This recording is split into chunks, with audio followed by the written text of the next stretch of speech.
Mga kapuso, sensitibo po ang susunod naming ibabalita. Kalunos-lunos ang sinapit na isang asong nasagasaan ng van sa San Mateo, Rizal. Lumuwa ang mata ng aso kaya kinailangang operahan. Saksi si Nico Wahe.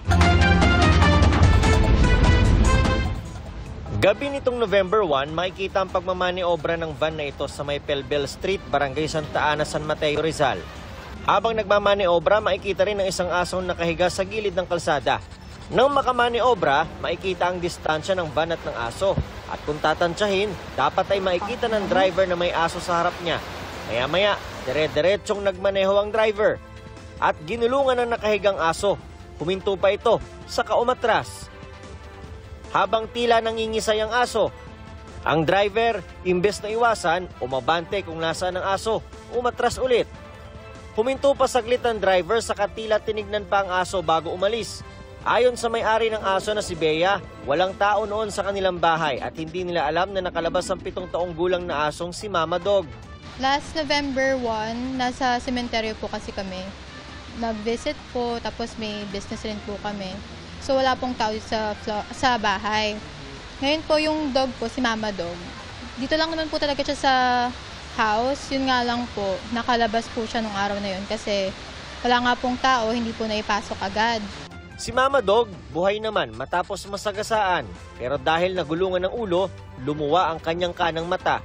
Sobrang layo pa lang po niya since galing siya sa highway. Nandun na si Mama Dog. Parang sinadya niyang gulungan. Ang masama pa doon sa ulo mismo niya ginulungan si Mama Dog. Imposible raw na hindi nakita ng driver ang aso. Actually dito nga po marami pong dumadaan na truck dito. Pero never po sila nakasagasa ng aso. Na mas malaki pa po yung sasakyan na yun kaysa sa van niya. Kanina naabutan namin kauuwi lang ni Mama Dog mula sa vet.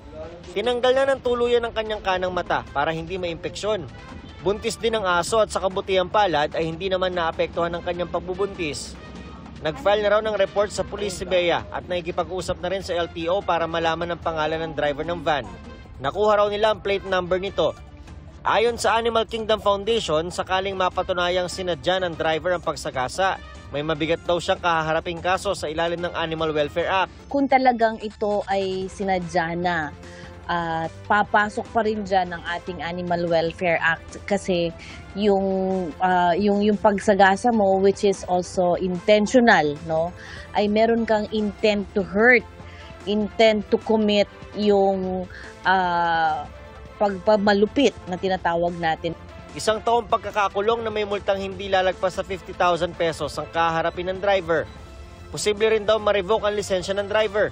Pwede rin natin yung ireklamo sa LTO, no?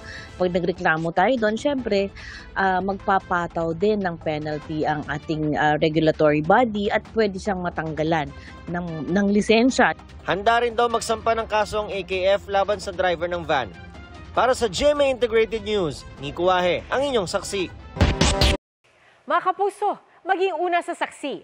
Mag-subscribe sa GMA Integrated News sa YouTube para sa iba't ibang balita.